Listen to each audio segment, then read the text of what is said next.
Proses pembelajaran tatap muka tercederai dengan adanya aksi kekerasan oleh siswa dan menyebabkan hilangnya nyawa seseorang. Polisi menetapkan Rizky Agung dan ML sebagai tersangka penusukan RM, siswa SMA Negeri 7 di Kota Bogor. RM tewas dengan luka tusuk di sekujur tubuhnya. Pelaku yang juga berstatus pelajar diduga dendam terhadap korban. Berdasarkan keterangan pelaku, motif pembunuhan dilatar belakangi oleh dendam karena ia dipukuli. Sebelumnya pelaku mengaku dipukuli oleh seseorang yang sedang berkumpul di warung dekat SMA Negeri 7 Kota Bogor. Tersangka sempat dipukuli kemungkinan oleh korban karena pelaku juga tidak mengenali dengan jelas siapa yang menganiayanya. Ia menduga mereka adalah siswa dari sekolah lain. Pelaku bersama 5 temannya kembali mendatangi lokasi dengan menggunakan 3 sepeda motor sekitar pukul 9 malam. Setelah tiba, pelaku langsung turun dari motor yang dikemudikan ML lalu menyerang korban dengan celurit. Terkait kasus ini, Wali Kota Bogor Bima Arya berharap proses hukum dapat diterapkan dan memberi efek jera terhadap pelaku. Bima Arya setuju pembelajaran tatap muka di SMA Negeri 6 dan SMA Negeri 7 Bogor dihentikan sementara. Pasalnya, tujuan PTM adalah mengembalikan semangat belajar dan bukan tawuran. Pendidikan karakter seperti pramuka dan olahraga dapat kembali digalakan agar energi siswa dapat tersalurkan, agar siswa tidak stres dengan kegiatan belajar yang monoton dan mudah tersulut emosi karena kejadian sepele. Tim Liputan Berita 1. Pembelajaran tatap muka tercederai dengan adanya aksi kekerasan oleh siswa dan menyebabkan hilangnya nyawa seseorang. Hal itu melibatkan siswa SMA N 6 dan 7 Kota Bogor, serta menyebabkan PTM dihentikan sementara. Pemkot Bogor dan Dinas Pendidikan Jawa Barat menghentikan PTM untuk mencegah tawuran kembali terjadi pasca tewasnya salah satu siswa Rizky Putra. Selanjutnya bagaimana pencegahan yang dapat dilakukan pemerintah, sekolah, dan orang tua untuk mencegah aksi kekerasan kembali terjadi di lingkungan sekolah.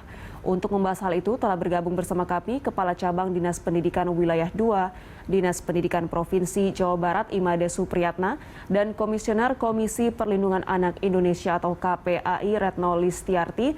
Selamat siang Pak Supriyatna, Bu Retno. Selamat siang. Selamat siang. Baik, terima kasih sudah bergabung bersama kami siang ini. Bu Retno dan juga Pak Supriyatna, ini sangat disayangkan ya, dalam PTM yang baru saja berlangsung tidak lama ini sudah ada kasus tawuran yang terjadi. Yang ingin saya tanyakan ke Pak Supriyatna terlebih dahulu, ini sebenarnya apa sih faktor yang menyebabkan potensi tawuran pada siswa kembali terjadi begitu PTM baru saja dimulai? Yang pertama ini adalah faktor internal, di mana kita tahu bahwa selama 2 tahun kurang lebih siswa kita sudah jenuh mungkin dengan kegiatan pembelajaran di rumah atau PJJ. Nah, dengan euforia sehingga ada beberapa siswa atau oknum ya, dan kejadian ini pun di luar jangkauan kami karena kejadiannya pun pada malam hari jam 11. Di mana untuk kegiatan pembelajaran di SMA 6 itu baru mulai tanggal 4, sedangkan di SMA 7 sendiri dilaksanakan pada tanggal 11 baru hari ini. Nah, ini yang sangat memprihatinkan dan mengejutkan kami dari Dinas Pendidikan Provinsi Jawa Barat, khususnya Cabang Dinas Pendidikan Wilayah 2. Sehingga ini menjadi satu evaluasi juga buat kami, bahwa kami harus mempersiapkan sebaik mungkin berkaitan dengan kegiatan pembelajaran tatap muka secara terbatas. Iya, ini akibat kejadian ini satu sekolah jadi ikut menanggung sanksi, yaitu PTM dihentikan untuk sementara ya Pak. Nah, saya ingin tanyakan ke Ibu Retno. Ibu Retno, ini terjadinya tawuran apakah merupakan semacam fase euforia dari para pelajar dikarenakan sudah hampir 2 tahun terus belajar di rumah dan mengalami kejenuhan? Ya, sebenarnya kalau kasus di Kota Bogor ya, terutama SMA Negeri 6 dan 7 ini sebenarnya ada beberapa catatan kami ya, KPAI, bahwa kita juga pernah pada tahun 2017, kemudian 2018 gitu, itu pernah beberapa catatan kami juga ada peristiwa sebenarnya tawuran juga gitu ya di dua sekolah ini. Dan saya pernah datang ke salah satu dari sekolah ini ya. Waktu itu ada warung yang diduga memang menjual waktu itu miras. Jadi kami dapat laporan masyarakat. Lalu kami datang dan memang letak warung itu tidak jauh dari sekolah gitu ya. Dan ini sempat sebenarnya kami waktu itu memberikan masukan ya supaya ini warungnya saja yang ditindak gitu. Artinya anak-anak itu ketika tawuran ternyata juga untuk berani gitu beberapa itu memang mengkonsumsi minuman keras gitu. Jadi ini sebenarnya bukan hal baru ya. Menurut saya akhirnya kalau beritanya adalah PTM dicederai dengan ini, ya ada benarnya karena salah satu sekolah tadi Pak Kepala Cabang Dinas menyatakan bahwa salah satu sekolah udah mulai di tanggal 4, tapi satu sekolah lagi bahkan baru mulai hari ini. Artinya kan bukan karena PTM-nya, tapi bahwa ada sebelumnya ini sebenarnya kayak bebuyutan sih Mbak ya, kayak bebuyutan gitu. Dan ini seringkali terjadi dengan dipicu hal-hal yang sepele. Dan itu menurut saya akar masalahnya memang yang harus dicari. Tapi tadi kan juga keterangan Kepala Cabang Dinas mengatakan bahwa itu terjadinya malam hari ya.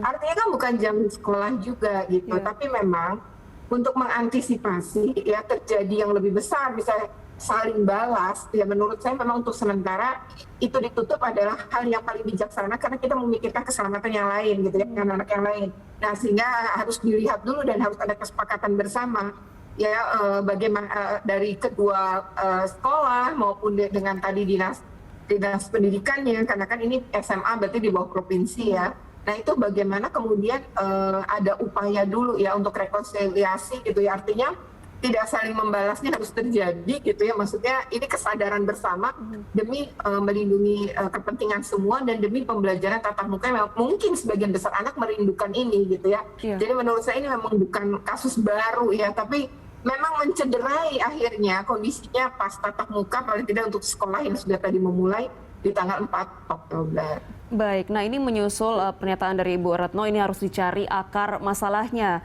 Terkait dengan hal itu, Pak Supriyatna, seperti apa sih langkah dari sekolah-sekolah tersebut dan juga dengan koordinasinya dengan Dinas Pendidikan di sana untuk mencegah hal ini terjadi? Apakah mungkin akan ada pengawasan dari Satgas yang ditempatkan khusus di sekolah-sekolah yang mungkin muridnya itu cenderung mengalami clash atau tawuran seperti itu, Pak? Untuk kami, upaya yang dilakukan dari Cabang Dinas Pendidikan Wilayah 2, kami sudah berkoordinasi dengan pihak kepolisian, lalu pemerintah setempat, serta dengan para kepala-kepala sekolah satuan pendidikan, baik yang ada di Kota Bogor maupun di Kabupaten. Kadang Kota Bogor ini menjadi tempat juga arena ajang tawuran untuk Kabupaten Bogor. Tetapi untuk kejadian hari ini, kami sudah melakukan tindakan-tindakan preventif, diantaranya kami sudah mengusulkan tadi yang kami sampaikan untuk pemberhentian sementara dengan waktu yang tidak kami tentukan. Lalu kedua, kami pun melakukan evaluasi kembali, ya di mana kami koordinasi dengan orang tua siswa, lalu dengan para wali kelas, lalu kami pun dengan para satgas pelajar yang sudah kami bentuk di Kota Bogor ini pun kita berdayakan kembali.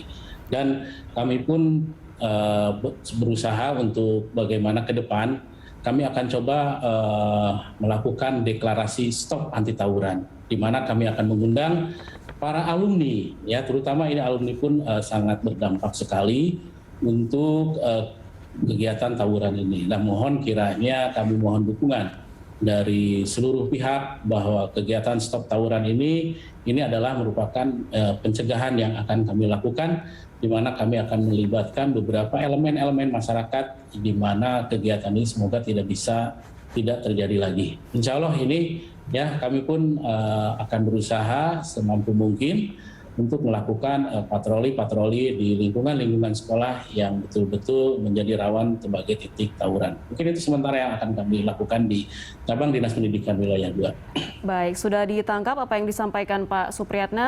Pak Supriyatna dan juga Bu Retno, kita harus jeda dulu.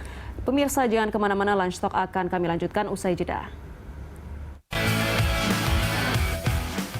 Pemirsa, selama pandemi COVID-19, anak terpaksa harus belajar dan bermain di rumah. Data Komisi Perlindungan Anak Indonesia menunjukkan lebih dari 55% anak cenderung menghabiskan waktu untuk menonton YouTube, televisi, dan tidur.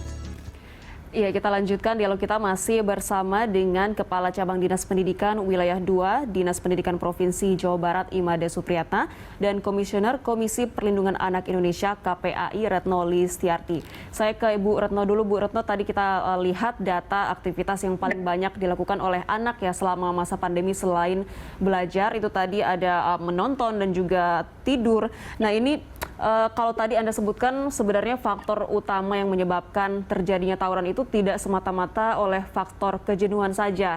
Mungkin memang ini akar yang sudah menguat sejak dahulu atau ada sentimen buruk begitu di antara satu siswa dan juga siswa lainnya di sekolah yang berbeda. Nah, kalau kita lihat dari faktor kejenuhan ini sendiri, apakah juga bisa ikut berkontribusi besar sih, Bu? Ya bisa saja, tapi memang kalau dari pengamatan gitu ya, kemudian beberapa kajian, memang menunjukkan bahwa anak-anak yang punya dia penyaluran positif, misalnya saja dia punya potensi diri ya, potensi diri yang tidak harus dia akademis gitu ya, kecerdasan akademis itu kan hanya satu kata Gardner dari 9 kecerdasan. Jadi kalau dia punya kecerdasan di olahraga, maka tersalurkan, kemudian potensi itu berkembang, kemudian potensi itu sampai dia kemudian misalnya ikut kejuaraan, menang atau tidak, itu sudah memunculkan eksistensi diri dia gitu ya. Yang kedua misalnya dia jago musik, jago nyanyi, jago melukis dan lain-lain, itu tersalurkan bahwa kecerdasan itu gak cuma akademik, tapi bahwa kecerdasan lain itu juga ikut diakomodir di lingkungan sekolah, maka sebenarnya itu akan mampu membuat anak-anak ini punya kesibukan yang positif. Yang kedua, kesibukan positif ini tuh membangun kepercayaan diri, eksistensi diri. Orang yang punya eksistensi dirinya diakui, kemudian dia juga akan memunculkan kepercayaan diri, berikutnya penghargaan terhadap dirinya. Jadi ketika orang konsep dirinya positif, maka dia nggak mungkin tawuran gitu. Jadi dia akan berpikir positif gitu, untuk apa aku tuh bisa mengembangkan apa yang aku punya, orang lain mengakui aku bahagia gitu ya. Jadi anak-anak yang bahagia, anak-anak yang potensi dirinya berkembang, potensi dirinya ini konsepnya positif, maka sebenarnya itu akan mengurangi seperti itu gitu. Jadi kadang-kadang anak butuh peer group kan. Nah peer groupnya ini keliru gitu. Jadi dia masuk ke dalam satu grup ya, kelompok, tapi kelompoknya negatif karena sikap perilaku positif maupun negatif itu kan menular. Itulah kenapa kita disuruh memilih teman yang positif. Kalau yang positif itu akan membawa kita pada prestasi dan kebaikan. Jadi menurut saya sekarang kalau memang akar masalahnya tadi kan bagus Bapak mengatakan bahwa oh ya nanti kami akan deklarasi. Kadang-kadang yang deklarasinya positif-positif. Sementara mereka-mereka yang sebenarnya suka tawuran tidak akan ikut dalam deklarasi itu, karena deklarasi itu umumnya OSIS gitu ya, pengurus OSIS atau mereka memang secara itu positif dan memiliki konsep diri yang baik gitu. Nah sementara anak-anak ini kemungkinan juga tidak tersentuh dari proses itu. Yang kedua adalah akar masalahnya ya. Saya rasa mungkin ada latar belakang keluarga, lingkungan pergaulan, itu semua bisa membentuk seorang anak menjadi positif atau negatif. Nah kalau unsur negatifnya lebih kuat ya jadinya begini. Nah jadi oleh karena itu menurut saya akar masalahnya itu pun bagaimana sistem di sekolah ini menghargai semua anak, partisipasi anak, dan anak dengan segala potensi, dengan segala kekhususan, keunikan, itu kemudian dihargai dan dikembangkan. Saya rasa ketika pengembangan itu terjadi, anak-anak merasa eksistensinya diakui, dia merasa bisa bergaul sama semua dan diterima dengan baik, saya rasa nggak akan kepikir juga sih mau tawuran gitu ya. Nah ini yang barangkali mesti dipikirkan juga cara-cara lain, walaupun deklarasi itu positif ya, tetapi bahwa akar masalahnya di mana. Kalau akar masalahnya dari anak-anak yang memang dari pengasuhan juga tidak positif gitu ya, dari rumahnya nih ya, kemudian anak-anak ini kemudian salah bergaul pula gitu ya, menurut saya ini menjadi punya resiko yang besar ini terus berulang setiap tahun. Betul. Artinya ini bimbingan dan juga arahan dari orang tua dan juga sekolah menjadi sangat penting ya Bu untuk hal ini. Nah, saya ingin tanya ke Pak Supriyatna. Pak Supriyatna, bagaimana tanggapan Anda terkait dengan hal ini? Coba kami kolaborasi ya dengan orang tua dan satuan pendidikan. Yang pertama, kami akan memberdayakan kembali sampai sejauh mana peran dan fungsi daripada guru BK ya, di mana guru BK ini nanti akan melihat sejauh mana tingkah laku peserta didik ya selama pandemi COVID yang 2 tahun ini dilalui oleh mereka, sehingga di pembelajaran tatap muka ini peran dan fungsi guru BK ini akan kita efektifkan kembali. Lalu yang selanjutnya pun kami akan coba apa yang sudah kami lakukan di Kota Bogor ini, di mana kami melakukan event yang dinamakan dengan Festival Merah Putih. Di mana Festival Merah Putih ini kami melibatkan para peserta didik yang bermasalah tadi, yang disampaikan oleh Bu Reto tadi. Ya. Ini sudah kami lakukan, kami bekerja sama dengan pihak TNI, kepolisian, pemerintah Kota Bogor, dan Dinas Pendidikan. Jadi kami coba siswa-siswa yang bermasalah inilah yang nanti akan kita coba dirangkul kembali dan kita berikan satu reward penghargaan. Sebetulnya mereka itu punya potensi yang lebih baik. Ya, tadi pun kami coba kolaborasi dengan Ketua Kadin ya, bahwa Ketua Kadin pun akan melakukan kegiatan untuk event-event seperti pelajar berwirausaha. Itu mungkin yang akan kami lakukan kepada para peserta didik yang ada di Kota Bogor, khususnya siswa-siswa tadi yang bermasalah. Baik, nah program-program ini apakah akan digulirkan secara kontinuitas Pak atau seperti apa nantinya? Program ini yang jelas akan kami agendakan ya, seperti kegiatan lomba kompetensi siswa itu sudah merupakan event kegiatan yang dilaksanakan setiap tahun, di mana dilaksanakan di tingkat kabupaten kota, provinsi, dan nasional. Lalu KSN, lalu ada FL2SN, lalu ada event-event lain yang di mana ini akan kita libatkan kepada peserta didik. Ya, peserta didik yang berprestasi maupun yang non prestasi tadi ya. Untuk yang non berprestasi ini kami akan coba untuk event-event yang tadi kita akan coba giring peserta didik ini ke kewirausahaan ya, usaha-usaha usia muda gitu. Ini akan kita agendakan sesuai dengan bakat dan minat daripada peserta didiknya. Baik, nah ini mungkin termasuk ke dalam pendidikan karakter ya Pak untuk siswa yang bermasalah agar bisa melakukan sesuatu yang positif. Nah kalau terkait dengan penerapan sistem belajar yang diterapkan sekolah untuk mengurangi kepenatan siswa ketika harus melaksanakan PJJ, ini pasalnya saat PJJ tidak semua materi dalam kurikulum dapat terpenuhi, seperti apa koordinasi dan juga langkah oleh sekolah-sekolah di sana yang dilakukan itu seperti apa Pak? Kami coba lakukan dengan pembelajaran secara blended learning ya, di mana kolaborasi antara pembelajaran tatap muka dan pembelajaran jarak jauh. Insya Allah ini kita akan buat satu persentasenya bagaimana pembelajaran tatap muka ini nanti lebih dominan kepada pembelajaran yang jarak jauhnya tidak bisa dilaksanakan di pembelajaran kurikulum secara terbatas tadi ataupun pendidikan yang daring tadi ya. Jadi ada kesulitan apa siswa sehingga siswa ini di dalam proses pembelajaran ini bisa berjalan sesuai dengan harapan. Baik. Nah Pak, kalau terkait dengan peristiwa tawuran yang sudah memakan korban jiwa baru-baru saja ini, di mana 2 sekolah yang terlibat itu akhirnya ditangguhkan izin untuk PTM-nya, ini efek jera apa yang akan diberikan kepada siswa yang terlibat tawuran ke depan nanti agar bisa menjadi contoh dan memberikan efek jera agar tidak terjadi lagi? Untuk satuan pendidikan itu sudah jelas. Tugas kami berkoordinasi dengan gugus COVID untuk memberhentikan sementara kegiatan pembelajaran. Untuk siswa yang terlibat tawuran ini kami akan serahkan sepenuhnya kepada pihak kepolisian. Mungkin gitu Bu.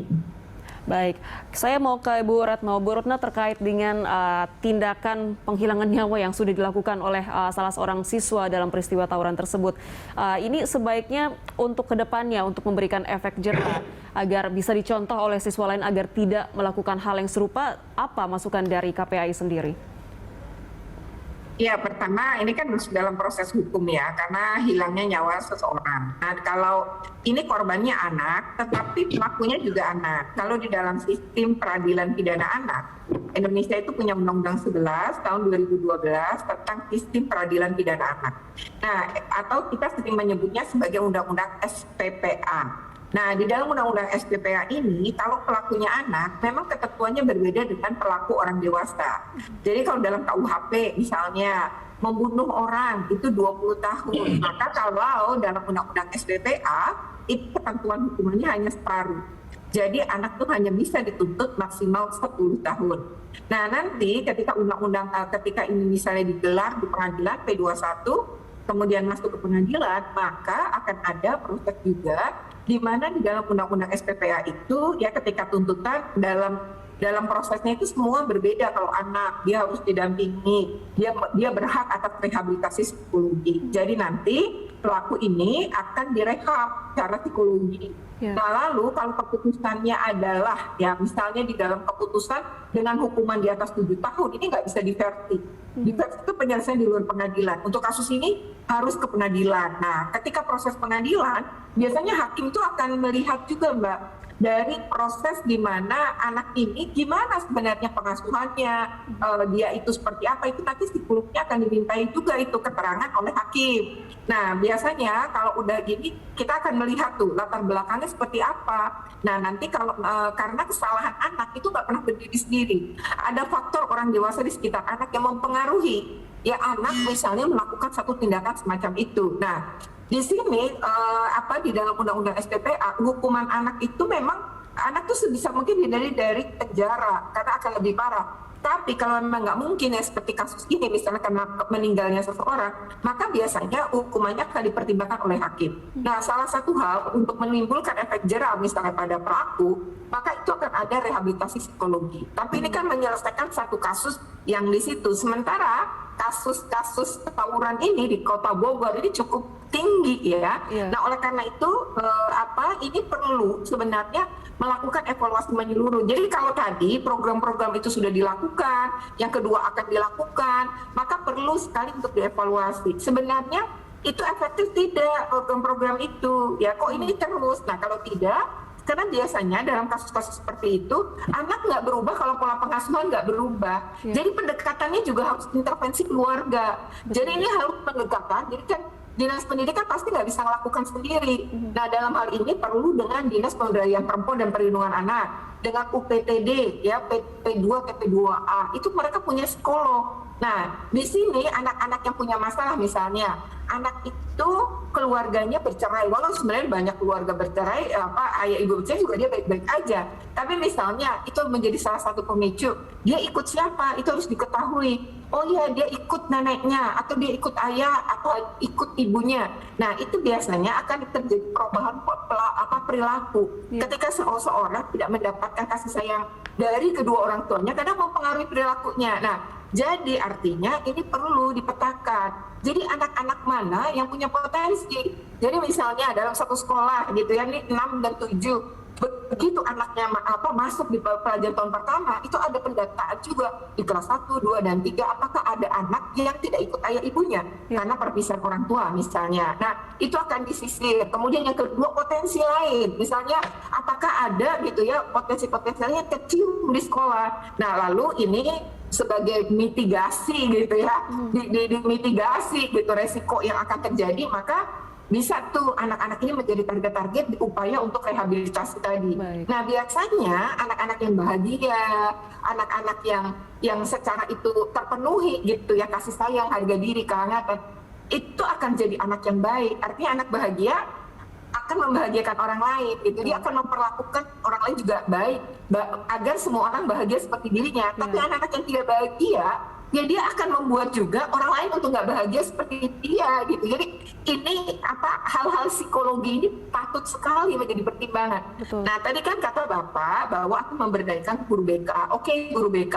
Tapi barangkali untuk kasus-kasus yang berat, karena guru BK tidak punya kemampuan tuh. Jadi untuk mendeteksi kasus-kasus berat tadi, saya sih menyarankan Dinas Pendidikan bekerja sama dengan Dinas Pemberdayaan Perempuan di wilayah itu untuk psikologi ini mulai dilakukan gitu. Jadi artinya misalnya pemahaman apa sih bahayanya, misalnya merundung, membuli, melakukan kekerasan, lalu siapa yang punya masalah, lalu ingin curhat nggak gitu, misalnya pernah jadi pembuli atau mungkin pernah jadi korban atau hanya menyaksikan. Nah itu dibuka dulu tuh saluran-saluran pengaduan. Nah dari situ kita bisa mendeteksi anak-anak yang punya masalah atau berpotensi memiliki masalah-masalah berat yang kelak itu dia bisa saja melakukan tindak kekerasan. Betul. Nah itu kira-kira jadi pendekatannya betul-betul individual dengan menggunakan tadi ini anak gitu. Jadi kita pakai kalau tadi memberdayakan guru BK sudah betul, tapi kadang guru BK mungkin bingung kalau pada situasi anak-anak dengan kondisi masalah psikologi yang lebih berat. Nah disitulah menurut saya dibantu tuh guru BK bisa dilatih oleh teman-teman psikolog di daerah itu untuk mengenali tanda-tanda anak-anak yang bermasalah. Mungkin itu bisa membantu ke depan gitu, mengantisipasi, mencegah. Itu menurut saya. Baik, ini saran dari KPAI sendiri harus ada kerjasama ya dengan Dinas Pemberdayaan dan juga Perlindungan Perempuan dan Anak. Kita akan lanjutkan dialog kita di segmen 3 usai jeda. Pemirsa jangan kemana-mana, Lunch Talk segera kembali. Ya, kita lanjutkan dialog kita masih bersama dengan Kepala Cabang Dinas Pendidikan Wilayah 2 Dinas Pendidikan Provinsi Jawa Barat Imade Supriyatna dan Komisioner Komisi Perlindungan Anak Indonesia KPAI Retno Listiarti. Nah, Pak Supriyatna dan juga Bu Retno, di segmen sebelumnya yang saya tangkap adalah untuk mencari tahu ataupun dalam tanda kutip meluruskan anak yang bermasalah ini sebenarnya dibutuhkan pendekatan individual yang harus dilakukan pemetaan latar belakang dari anak itu sendiri. Dan juga sebaiknya Dinas Pendidikan melakukan koordinasi atau kerjasama dengan Dinas Pemberdayaan dan Perlindungan Perempuan dan Anak. Nah ini saya ingin tanggapan dan juga sekaligus closing statement dari masing-masing. Silakan Pak Supriyatna terlebih dahulu terkait dengan bagaimana mengatasi terjadinya kembali tawuran di hari ke depan nanti. Silakan Pak Supriyatna. Terima kasih. Berkaitan dengan faktor penyebab tawuran antara pelajar ini secara umum dapat dikategorikan menjadi yang pertama adalah faktor internal pelajar, di mana tadi internal pelajar ini tidak lepas dari aspek psikologis. Yang kedua adalah faktor eksternal yang berasal dari luar sekolah, di mana lingkungan sangat mempengaruhi sekali berkaitan dengan para peserta didik yang tadi notabene faktor internalnya dia sangat lemah. Nah, ke depan kami berharap sekali pada para kepala sekolah dan satuan-satuan pendidikan untuk selalu berkolaborasi dengan pihak-pihak yang terkait, bagaimana dari pembelajaran ini merupakan satu kegiatan yang perlu kita evaluasi dan perlu kita persiapkan lebih baik. Yang selanjutnya adalah mempersiapkan dari PTM ini harus betul-betul kita bekerja sama dengan pihak-pihak eksternal yang tadi disampaikan oleh Ibu Retno. Itu saja mungkin yang bisa saya sampaikan. Semoga dengan kegiatan pembelajaran PTM ini menjadikan pembelajaran buat cabang Dinas Pendidikan Wilayah 2 dan satuan pendidikan yang ada di Kota Bogor. Terima kasih. Baik, kita harapkan nanti kerjasama dengan pihak-pihak terkait antara sekolah ini bisa semakin erat lagi untuk mencegah terjadinya tawuran ke depannya. Nah, Ibu Retno, silakan singkat saja konklusi dan juga harapan dari Anda.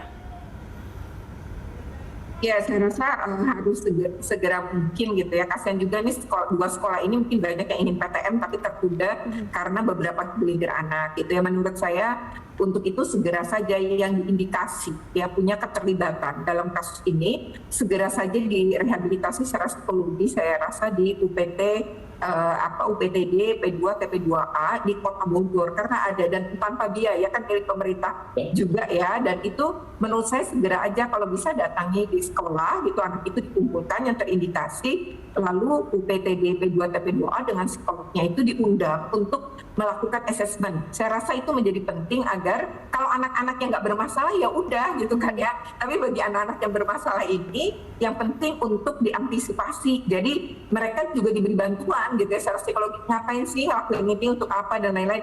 Itu biasanya psikolog akan mampu melakukannya gitu ya. Menurut saya di lingkungan sekolah aja. Jadi jangan dibawa ke P2 TP2A-nya kantornya, tapi P2 TP2-nya datang aja ke lingkungan sekolah. Sehingga anak-anak ini merasa lebih dekat. Karena anak kelas 11 misalnya, yang sekarang di kelas 11 di SMA, mungkin mereka belum pernah ketemu juga loh sama teman-temannya di sekolah kan.